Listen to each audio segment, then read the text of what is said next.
Welcome again to the Alternatives Expo. What we try to do is also give you like practical things to do to be free, essentially free of the mainstream system and systems. So one of the things that people are concerned about, especially in times of crisis, is their food supply and basic things like that. And most of us didn't grow up as farmers, and we don't have a green thumb and all that. So there's a lot of techniques you have to learn to do that. And we actually have a permaculturist in the audience there. And so I'd like to introduce Ryan Tolboom. He's from New Jersey. He's a free stater, and he's going to talk about hydroponic growing. And he's got also a couple of other AltExpo overhead things to cover. Okay, I'm going to talk to you about. Where's my folder? I'm going to talk to you about hydroponics, and my goal in this presentation is to kind of show people that anybody can do it, and more so than that, this is a make and take, so we're actually going to make a hydroponic system, and you're going to get to take it home with you. So, that being said, I'm going to try not to talk your ear off, and more have you do stuff, and more important than that, I'll give you stuff so you don't have to write it down. Actually, would you mind just passing those around? Alright, that goes into a little bit of information about basically what we're going to be doing today. Some fun stuff you need to know. The reason for doing hydroponics, there's a bunch of different reasons that you may want to do hydroponics. The main reason is you can get incredible yields from what you're growing. Now, you usually want to grow some sort of crop that has a high cash value. You're not going to be able to, on the Eastern Seaboard, compete with soybeans and corn. Just not going to be able to do it. Your cost will be a little bit too high, your overhead will be a little bit too much, and the guy who's growing in soil down the road is going to be like, well, I don't have to work that much, I get all this stuff, I've got all this mechanized equipment, and they're going to kick your butt. So things that do really well in hydroponics, if you're looking to make money with it, things like herbs, salad greens, things that tend to be pretty expensive too. That's not to say that you can't grow anything you want with it. If it's a matter of just personal fun, grow whatever the heck you want in these systems. They're a lot of fun. So what plants need in order to live? They need air, they need sunlight, and they need nutrients. Notice I didn't say soil. The point with hydroponics is that you don't necessarily need soil. You're usually going to be growing in some sort of inert medium. You may be growing in no soil at all. There's some systems that have you actually growing inside the solution. That's where the roots are. There's other systems that have plants suspended in the air. But you don't need the soil. What a plant usually does is a plant gets its nutrients, its nitrogen, its potassium, everything else from the soil as the rain comes down, and the plant uses that to grow. And that's a great system, and obviously you look around you, things are green, it works. Okay? The idea with hydroponics is we control exactly what nutrients the plant gets until we get a perfect mixture, and we force the plant to grow as much as it possibly can and get the biggest yield it possibly can. Which is why hydroponics totally appeals to people like me who are the control freak. I like to look at the plant and be like, yeah, you're doing well. You know why you're doing well? Because I know exactly what you need. Alright? So if you're a control freak, hydroponics is great for that. If you are like the mad scientist type and you like experimenting and mixing stuff together and being like, alright, greatest tomatoes ever, alright, then hydroponics is totally for you too.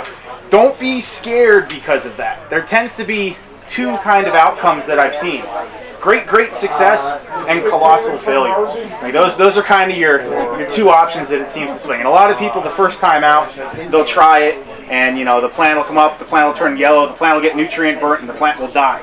That's fine. You learned that that's too much nutrient for the plant. And so you can adjust your recipe accordingly. Alright, that being said, let's get more into the creating stuff part of this. Alright.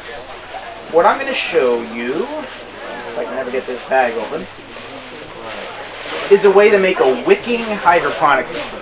Now, wicking just means like a candle wick.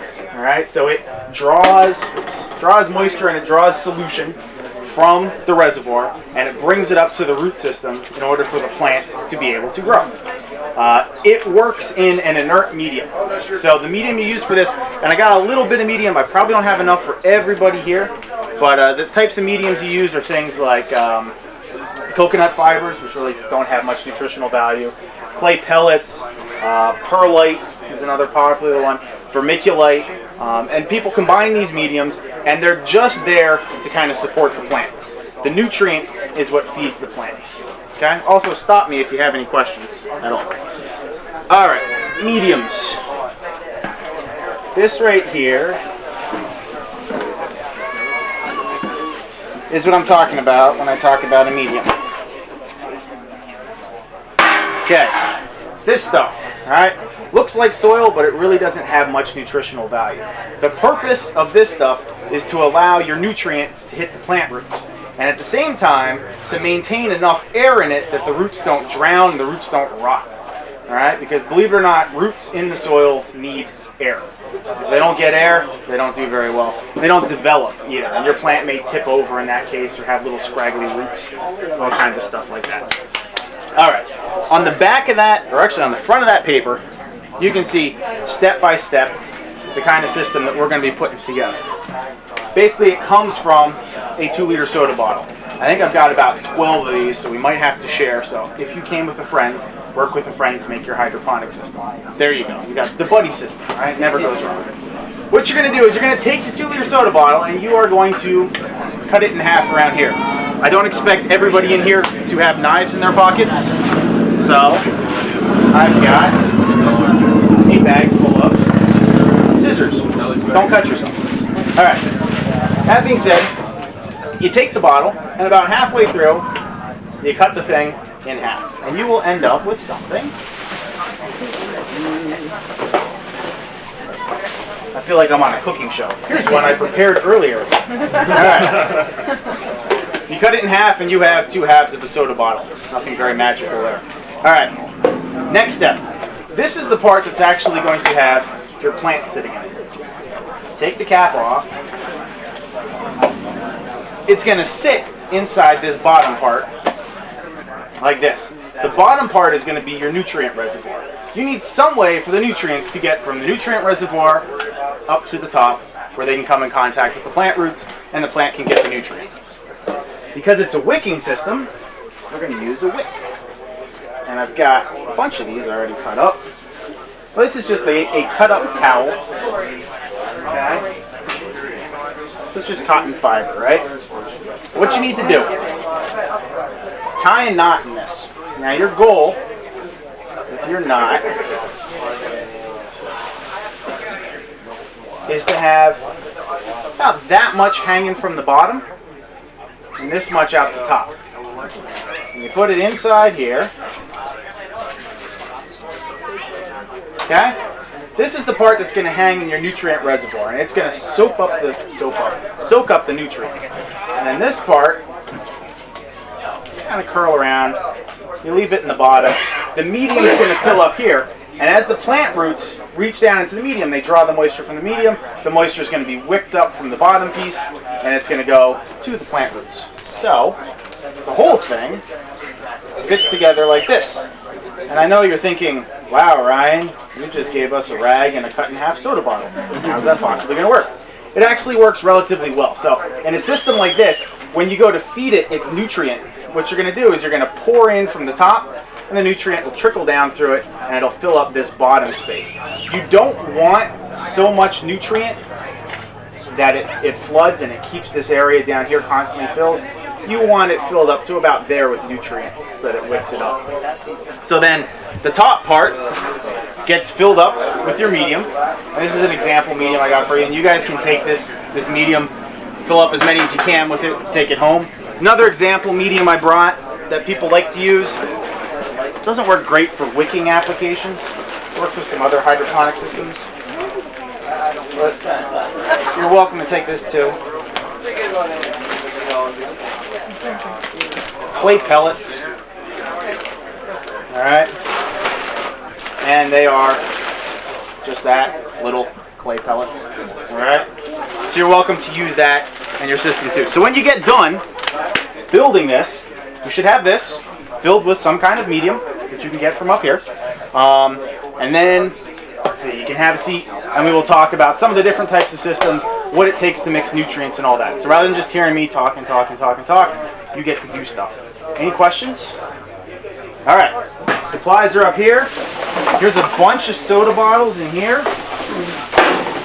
Wicks are over here. Skizzers are over here. So yeah, if you want to pass them back to people, that'd be nice.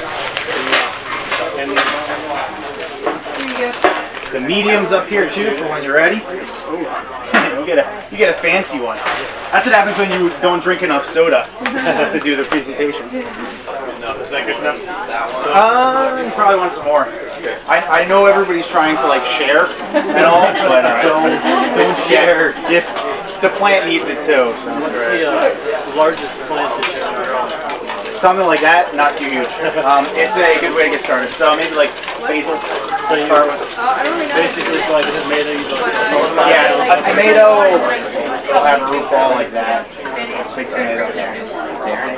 But I mean, if you're getting started and you're like, hey, I want to play with hydroponic nutrients, this is the way to do it. Because that way, your cost of entry is nothing but the nutrients, basically. So tomato is not good. Well, it'll grow for a little while. I mean, it'll be cool to see it. It won't get very big. Yeah, just it's not really big enough for tomato. Like good for like Yeah, like herbs, stuff like that. Herbs. it's not good for that either. I think I gave out all the medium I have. There's other cool stuff you can use as mediums too. Doesn't work necessarily as well. You could use shredded paper. You can. It's kind of shaky, but you can. So there's all kinds of things that you could use. Can I use yours? Oh, sure. We got any left? Remember the Here. Kill it. Sorry.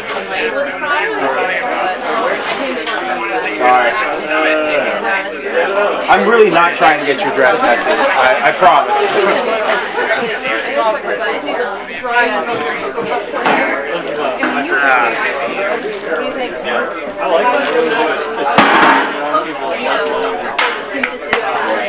All right.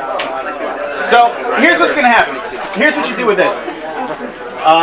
Usually you want to germinate your seed outside first. And it depends on what kind of medium you have as to when it has enough of a root structure to be transplanted. So let's say you wanted to transplant something into this.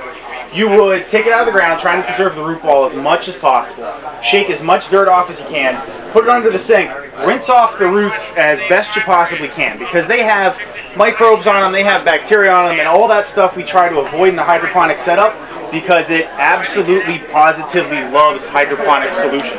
So you take some of the stuff that you'll find out there in your garden and you bring it inside and it's like, wow, this is the awesomest stuff ever. It's just straight nutrient, none of the stuff that kills us. Alright? So if you're transplanting, you can spray the roots off and then you can put the plant in here, get the roots down there as best you possibly can. If you're starting from seed, you start by germinating the seed. Now, I actually germinate my seeds, and I have for 3 years now, in this old AltExpo mug I have from 3 years ago, back when we were at Gunstock, actually. I picked up an AltExpo mug, and I've just been germinating seeds in it for the longest time. It works very well for me. So I take a wet paper towel, put the seeds, let's say you're growing tomatoes, right? Put the seeds on there, fold the paper towel over, stick it in the AltExpo mug, throw a plate on top of the AltExpo mug so it stays humid. Eventually you'll see the root tip break out of the bottom of the seed. Okay, that means that it's ready to go into your medium. If you got something like clay pellets, it's not the best medium to start seeds in right away. You might want to start them in like a Jiffy type plug starter, right? If you've got something like this, you can actually put the seed right in this and grow the whole thing right in here. Now this is big enough for, like I said, like a small herb. You're not going to be able to grow a huge plant in here. What you are going to be able to do is play around with nutrient solution, which is what I expected to talk about for the last part of this.